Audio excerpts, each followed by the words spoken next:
नमस्कार, मैं मनीष स्वागत करता हूँ आपको अपने इस यूट्यूब चैनल पे। तो शुरू करें, क्योंकि पढ़ने वाले स्टूडेंट हैं तो ज़्यादा बकचोदी तो होगा नहीं, एकदम से मुद्दे पे बात करेंगे। पहला क्वेश्चन है, नीति निर्देशक तत्व के क्या प्रावधान है। देखिए, जो पहला क्वेश्चन है, ये देखिए क्वेश्चन जो भी होता है मेरे द्वारा फ्रेम किए जाते हैं और ऑप्शन भी वैसे रखे जाते हैं जिससे कि मैक्सिमम गेन हो आपको। तो नीति निर्देशक जो तत्व है 36 से 51 अनुच्छेद के बीच है, उसमें बहुत सारे ऐसे प्रावधान राज्यों को निर्देशित किया गया है संविधान की तरफ से कि आप जो जनता है, जनता जनार्दन है, उसके बेनिफिट के लिए ये काम कीजिए तो अच्छा रहेगा। हालांकि वो कंपलसरी नहीं है कि राज्य उसको माने। राज्य बोले तो वो स्टेट नहीं, राज्य बोले तो उसे हम राज्य कहते हैं, जो कि आप कह सकते हैं जिस पे हम जो अगर फंडामेंटल राइट वायलेट होता है तो हम उसके अगेंस्ट जा सकते हैं सुप्रीम कोर्ट। ठीक है, तो राज्य का मतलब सीबीआई भी हो गया, आपका स्टेट भी हो गया, सेंटर भी हो गया, कोई भी सरकारी संस्था, गैर सरकारी संस्था जो कि जिसके अगेंस्ट हम जा सकते हैं, कहाँ पे, कोर्ट में जा सकते हैं, फंडामेंटल राइट वायलेट करती है तो उसे राज्य कहते हैं। ठीक है, तो राज्य ऐसे काम करे जिससे कि जनता जनार्दन का बेनिफिट हो, ऐसा कहा गया है। तो और भी जो प्रावधान है वो आपके ऑप्शन में रहेंगे। पहला ऑप्शन है, राज्य श्रमिकों, यहाँ पे देखिए जितने भी आपके ऑप्शन है वो पैसे से संबंधित है, रोजगार से संबंधित है। ठीक है, वही सब चीज़ें हैं। तो देखिएगा क्या क्या कह रहा है। राज्य श्रमिक पुरुषों, स्त्रियों के स्वास्थ्य और शक्ति तथा बालकों को सुकुमार अवस्था का दुरुपयोग न होने दे।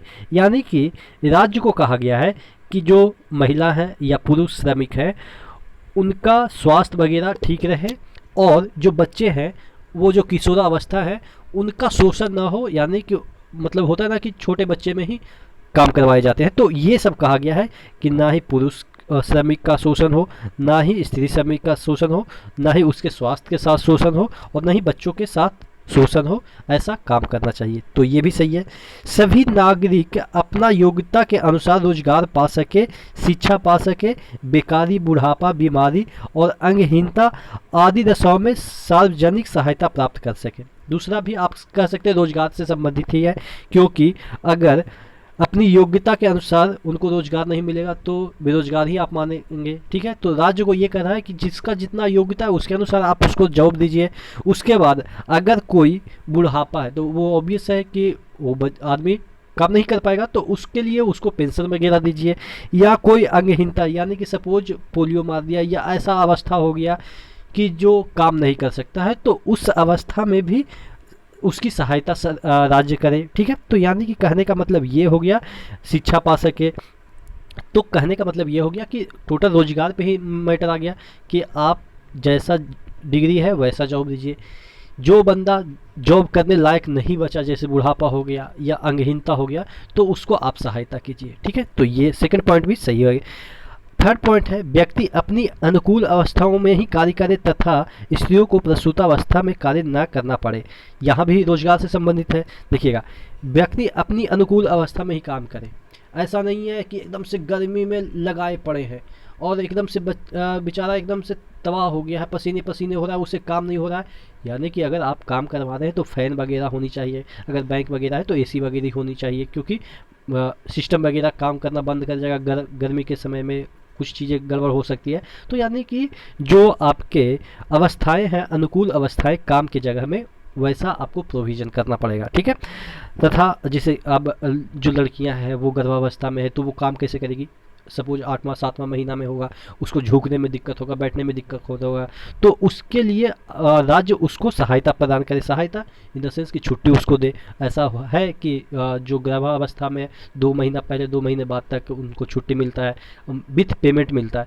तो ऐसा राज्य को ऐसा कानून बनाए या ऐसी व्यवस्था करनी चाहिए। तो ये सभी आपके किससे संबंधित हो गए, रोजगार से संबंधित हो गए।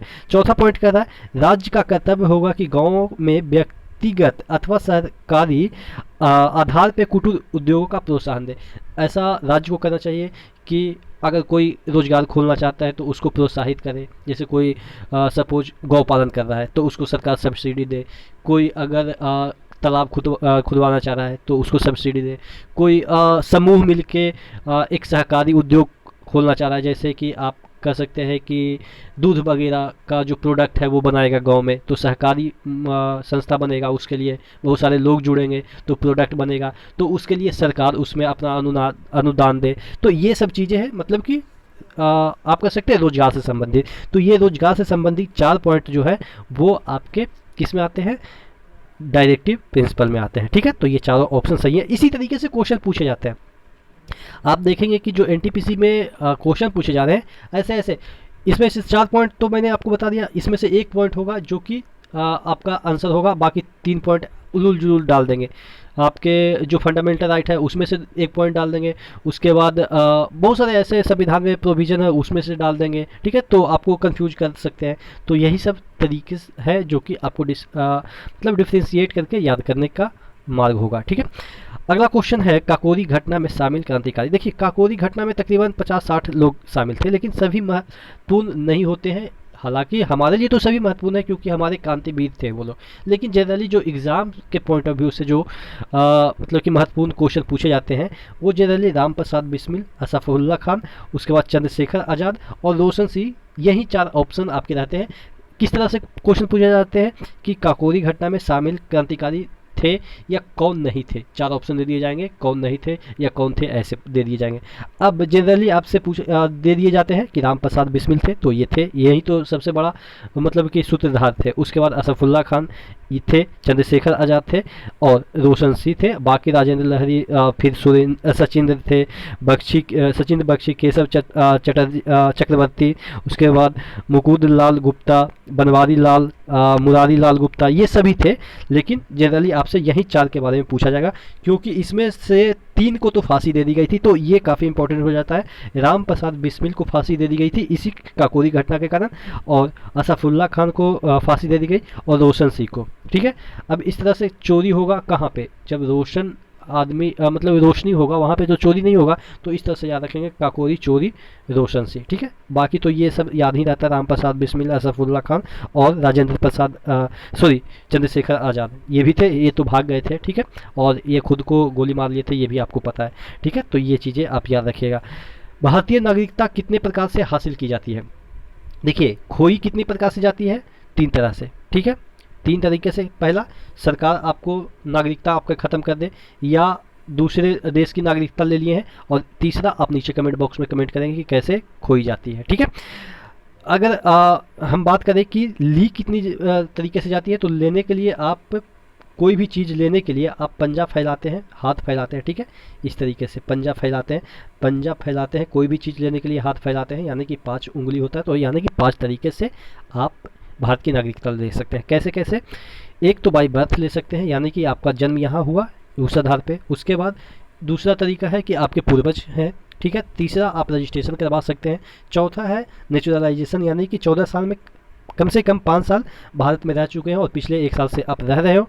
या आपका 5वां है एक्वाइजेशन, यानी कि अगर कोई ज़मीन पे भारत सरकार ने कब्जा कर लिया, सपोज बांग्लादेश के कुछ पार्ट पे भारत सरकार ने कब्जा कर लिया है, तो वहाँ के जो नागरिक होंगे उसको मतलब कि भारत की नागरिकता मिल जाएगी। या इस तरीके से भी हो जाएगा कि बांग्लादेश के साथ समझौता हुआ है कि ये वाला पार्ट हम ले लेंगे और ये वाला पार्ट आप ले लो, तो जिस पार्ट को बांग्लादेश वाला पार्ट को भारत ले लिया तो उसके नागरिक भारत के ऑटोमेटिक बन जाएंगे नागरिक। ठीक है, तो इस तरह से 5 तरीके से नागरिकता भारत की ली जा सकती है।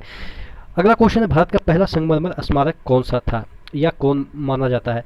तो सांची स्तूप जो कि ब्रिक का है, तो ऑब्वियस है ये तो संगमरमर का होगा नहीं। जामा मस्जिद ये नहीं है।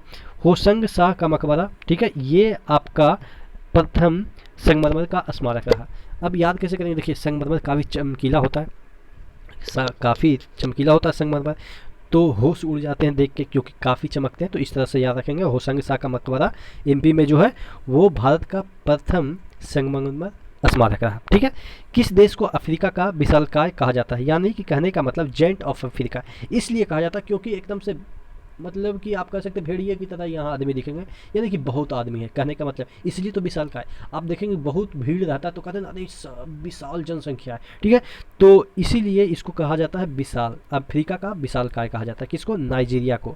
ठीक है, नाइजीरिया, यहाँ पे जो अफ्रीका है, इस तरह से अफ्रीका है, यहाँ पे एक कंट्री है नाइजर ऊपर और नीचे नाइजीरिया, दोनों एक ही कंट्री हुआ करते थे लेकिन अब बट गए हैं। एक है नाइजीरिया, एक है नाइजर। नाइजर आपके लैंड लॉक कंट्री है और नाइजीरिया आपके समुद्र से सीमा बनाती है। ठीक है, तो ये भी ध्यान रखिएगा।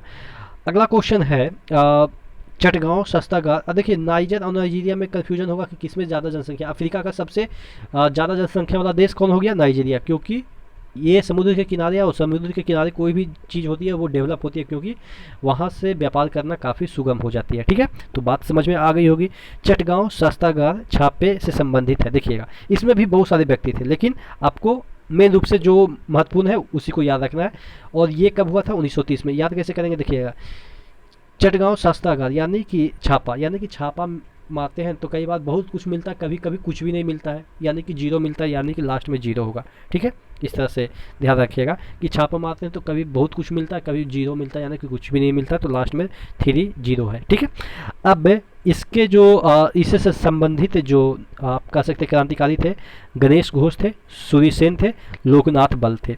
अब थोड़ा सा इनके बारे में आपको पता होना चाहिए। मास्टर सूर्य सेन, नाम से ही पता चल रहा है कि मास्टर थे, यानी कि टीचर थे। इनको इतना प्रताड़ित किया गया था कि नाखून कबाड़ दिया गया था, उखाड़ दिया गया था। कबाड़ तो आप नहीं समझ पाएंगे क्योंकि आप बिहार से होंगे तभी समझ पाएंगे। कबाड़ना मतलब होता है उखाड़ना, यानी कि अपरूटिंग, जिसे हम इंग्लिश में कह सकते हैं। तो सूर्य सेन जो थे बंगाल के ही आप देखेंगे सभी क्रांतिकारी थे। चटगांव बंगाल में ही है, यानी कि पहले का जो बंगाल यानी कि अभी बांग्लादेश में है। तो चटगांव वगैरह में कभी मैच होता होगा तो आप सुनते होंगे अभी। तो ये मास्टर सूर्य सेन थे, उनको काफ़ी यातनाएं दी गई थी। आप कह सकते हैं कि जितने भी नाखून थे वो उखाड़ दिए गए थे, और वो इतने मतलब कि प्रताड़ित किए गए थे कि बेहोश हो गए थे, और बेहोशी की हालत में ही इनको फांसी के फंदे पे लटका दिया गया था। तो ये टोटल कहानी है। आशा करते हैं जितने भी क्वेश्चन मैंने आपको करवाए, ठीक है, आशा करते हैं याद हो गए होंगे। ठीक है, अब इसको देखिए, इसको याद करने का तरीका भी बता देते हैं। देखिए गांव वगैरह में गणेश ज़्यादातर फेमस होता है। गणेश महेश या इस तरीके से जो भगवान के नाम होते हैं वो ज़्यादातर गणेश ही या भगवान के नाम गांव में ही मिलेंगे। शहर में तो मोंटी या पता नहीं क्या क्या हो नाम रखने लगे हैं लोग। तो गणेश हो या लोकनाथ हो, ठीक है, नाथ मतलब वही भोलेनाथ, और भोलेनाथ से संबंधित गणेश है। तो इस तरह से गांव वगैरह से हम रिलेट करके, और सूर्य सेन तो याद रहेगा ही कि चटगांव में सूर्य सेन मास्टर जी ज़्यादातर गांव में ही दिखते हैं। शहर में तो मास्टर जी कम हीरो ज़्यादा दिखते हैं पढ़ाने वाले। ठीक है, तो बाकी इस तरीके से याद करने का तरीका मैं बता रहा हूँ, बाकी आप अपने तरीके से भी याद रखेंगे। तो आशा करते हैं चीज़ें याद हो गई होगी। तो इसी तरह से बने रहेगा चैनल के साथ। नेक्स्ट वीडियो मिलता है, तब तक के लिए धन्यवाद।